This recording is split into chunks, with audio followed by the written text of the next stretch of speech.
প্রতিদিনের কাজ প্রতিদিনই করতে হবে, এটা কিন্তু ডেফিনেটলি। নিজের কাজ তো আর অন্য কেউ করে দিবে না, নিজের কাজ নিজেকেই করতে হয়। সো হ্যালো এভরিওয়ান, কেমন আছেন সবাই? আশা করছি সবাই অনেক বেশি ভালো আছেন। আমার ছোট্ট একটা পেজে আপনাদেরকে ওয়েলকাম। আজকে ছিল শুক্রবার, সকাল সকাল রান্না বান্না করে নিলাম। পিকুর স্কুলটা বন্ধ, স্কুল খুলবে 9 তারিখে, সেই জন্য পিকু দিদার বাসায় যাচ্ছে 2 দিনের জন্য, বেড়াতে যাচ্ছে। মা আসতেছে ওকে নেওয়ার জন্য, পিকুকে নিতে মা আসতেছে আমাদের বাসায়, পিকুকে নিয়ে চলে যাবে। 2 দিন দিদার বাসায় থেকে পরের দিন চলে আসবে, সেই জন্য সকাল সকাল রান্নাটাও করে নিলাম। আর আজকে কিন্তু অনেকগুলোই রান্না হয়েছে, সেগুলো আমি একটা একটা করে প্রতিদিনের ভিডিওতে আপলোড করে দিব, শুধুমাত্র ডেইলি ব্লগের জন্য। আজকের ব্লগটি হচ্ছে অন্যরকম, মানে বাঙালি স্টাইলে কিছু রান্না বান্না করব আমি।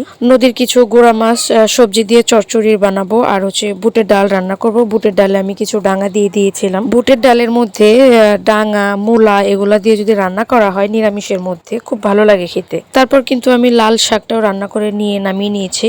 অনেকদিন বুটের ডাল খাওয়া হয় না, প্রায় সময় এমনি হচ্ছে মুসুর ডাল, অন্যান্য ডাল খাওয়া হয়, কিন্তু বুটের ডালটা সচরাচর সবসময় খাওয়া হয় না। কিন্তু আজকে হুট করে আমার মনে হলো যে বুটের ডাল তো আছে, অনেকদিন খাওয়া হয় না, তো আজকে রান্না করে ফেলি। তো আমার ডালটাও কিন্তু হয়ে গিয়েছে। নামিয়ে নেওয়ার পরে আমি গুঁড়া মাছটা হালকা ভেজে নিয়েছি, ভেজে নামিয়ে নিয়ে তারপর একটু চচ্চড়ি করব। অনেকেই কিন্তু ছোট মাছ হইলে কিন্তু সবজি দিয়ে মেখে দিয়ে রান্না করে, কিন্তু আমি মেখে রান্না করলে কেমন যেন লাগে। আমি সবকিছু ভাজা ভাজা করার পরে তারপর কিন্তু আমি রান্নাটা করি। সবকিছু ভেজে নেওয়ার পরে যদি রান্না করা যায়, ওই রান্নাটা আমার কাছে খেতে বরাবরই খুব ভালো লাগে। এখানে আমি দিয়ে দিয়েছিলাম মিষ্টি লাউ, আলু, বেগুন আর হচ্ছে ডাঙা। অনেকদিন পর কিন্তু আমি এভাবে রান্না করেছি, অনেকদিন আসলে এভাবে রান্না করা হয় না। হঠাৎ করে মনে হলো যে আজকে সব রান্না একসঙ্গে ভিডিও করব, তো সেক্ষেত্রে আমি এভাবে রান্নাটা করে ফেলি। সবজিটা একটু কষানো হয়ে গেলে হালকা একটু জল দিয়ে, জলটা যখন একটু গরম হবে তারপর কিন্তু আমি গুঁড়া মাছগুলো দিয়ে দিব। অনেকেই দেখবেন গুঁড়া মাছ ও যে পেঁয়াজ কাঁচামরিচ দিয়ে রান্না করে, ওটাও কিন্তু খেতে ভালো লাগে। আবার সবজি দিয়ে খেতেও মন্দ লাগে না, ভালোই লাগে।